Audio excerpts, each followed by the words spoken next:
When a person thinks about the idea of a stateless society, it's natural that they do so in relation to a political order they have first-hand experience of, a representative democracy, usually. There's a widespread belief that although this kind of democracy isn't perfect, it works pretty well and the basics are sound. And against this background belief, advocating a stateless society, which is strange and unfamiliar, can seem like wanting to fix something that isn't broken.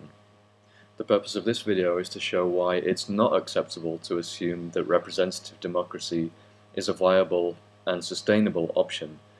There are, in fact, reasons to believe that representative democracy has inherent structural problems that make it unsustainable.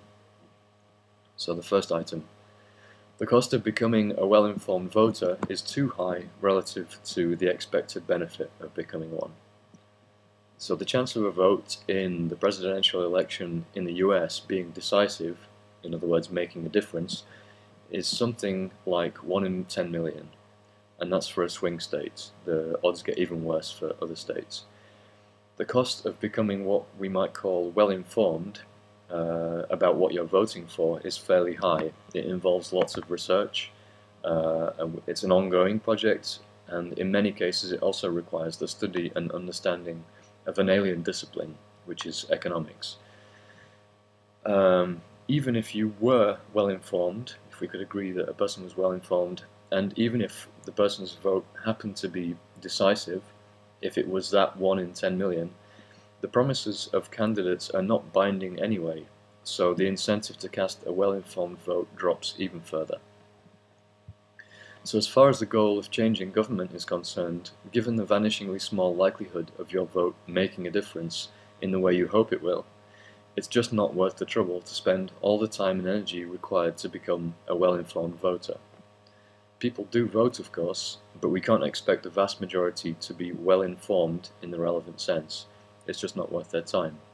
Instead, voters in general can be expected to vote based on a very superficial consideration of the most prominent policy promises, and they can be expected to go for the set of promises with the highest psychic gain, that is, the promises that make them feel the best. So the idea that electoral democracy can ever be representative in the sense of reflecting the will of the people in a meaningful way is a fantasy. 2. Imbalanced incentives mean that minorities will parasitize the majority.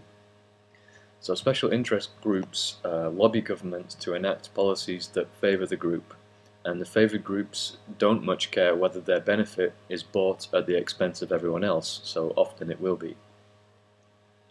Because the benefits of these policy changes are concentrated to the lobby group, while the costs of these changes are distributed among everyone else, any individual harmed by the policy has only a very weak incentive to take any kind of action to oppose the harmful policy. And meanwhile, the lobby group has a very strong incentive to try and maintain the harmful policy.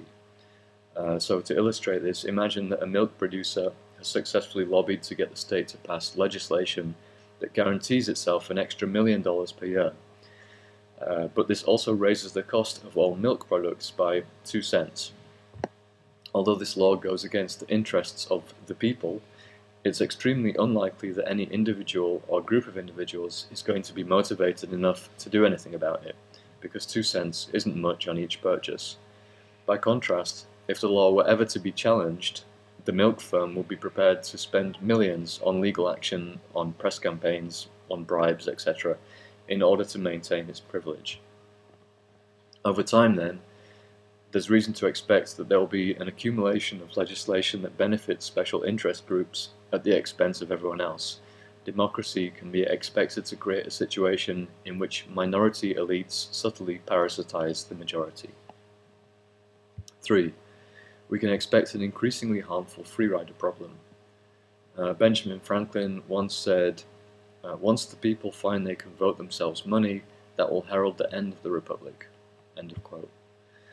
The democratic state allows politicians to promise voters other people's money, and for voters to vote for that money. While this is the case, the result can be expected to be a growing number of free riders and a shrinking productive class. The ultimate result of this trend will be that the productive class is no longer able to carry the parasitic classes, and some kind of collapse will follow. 4. Rulers in a democracy are likely to deplete resources rather than plan for the future. As Hans Hermann Hoppe pointed out, monarchs used to be owners of the nations they ruled in the full sense. They could sell off parts of their kingdom, or they could leave their kingdom to their heirs. By contrast, democratically elected rulers are caretakers rather than owners. They can't sell off parts of the state for personal gain, and they can't leave it to their children.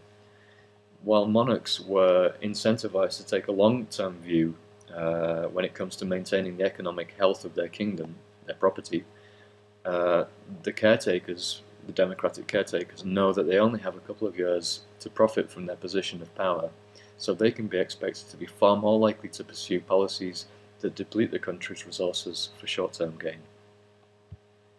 Also, voters tend not to understand economics, and so are predisposed to associate the symptoms of economic damage with whoever is in power at the time that the symptoms manifest themselves. So the temptation will always be for politicians to adopt a kind of hair of the dog approach, to suppress symptoms of economic problems by deferring the pain until later. And often this will be done by printing more money or issuing more credit, in the knowledge that they'll no longer be in office when the inevitable hangover finally arrives. So, representative democracy has several serious structural problems, and it is important to bear these in mind when considering whether an alternative order would be preferable.